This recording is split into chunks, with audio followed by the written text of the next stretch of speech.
Kwa majina naitwa Leonida Francis Masoko, ni afisa uvuvi halmashauri ya wilaya ya Ludewa.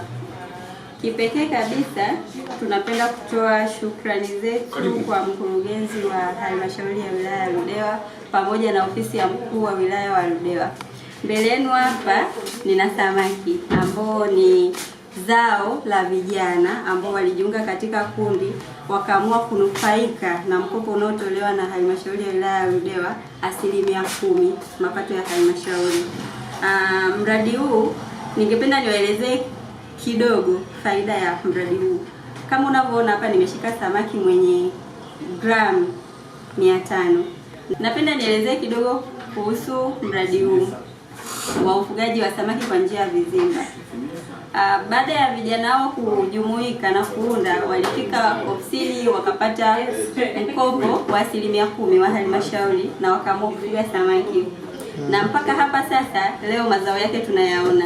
Na niwaambie tu kwamba kwa mazao haya ni ya muda mfupi na ni ya faida kubwa. Hapa nakwambia nimemshika huyu samaki mwenye uzito wa gramu 5 ambapo tuliwao vijana waliwastock. Wastock maana yake tunasema ni kuweka vifaranga kwenye vizimba mwezi wa kwanza. Na leo tunaozungumza ni tarehe 31 mwezi wa 5. Kwa hiyo wana miezi 5 na wamefikia uzito huu ambapo ni uzito wa soko kabisa, na wanafaa vizuri kwa kula, kwa kujiinua kiuchumi pamoja na kuboresha afya ya watu wa Ludewa.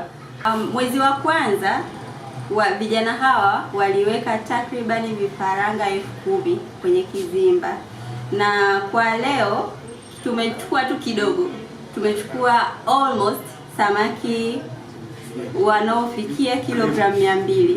Na kutoka asubuhi, maana tumeanza kuuza kama kutoka saa 2 mpaka saa 10 tumeuza almost kilogramu 150. Kwa hiyo nipende tu kuwajulisha kwamba samaki hao wanapendwa na wana soko na wanauzika.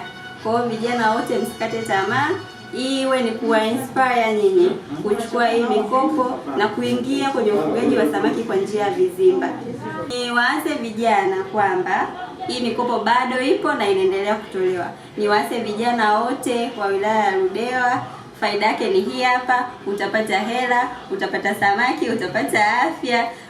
Mje mjiunge kwenye vikundi, mchukue hii mikopo, tuendelee kufanya ufugaji kwa njia ya vizimba kwa sababu ina manufaa.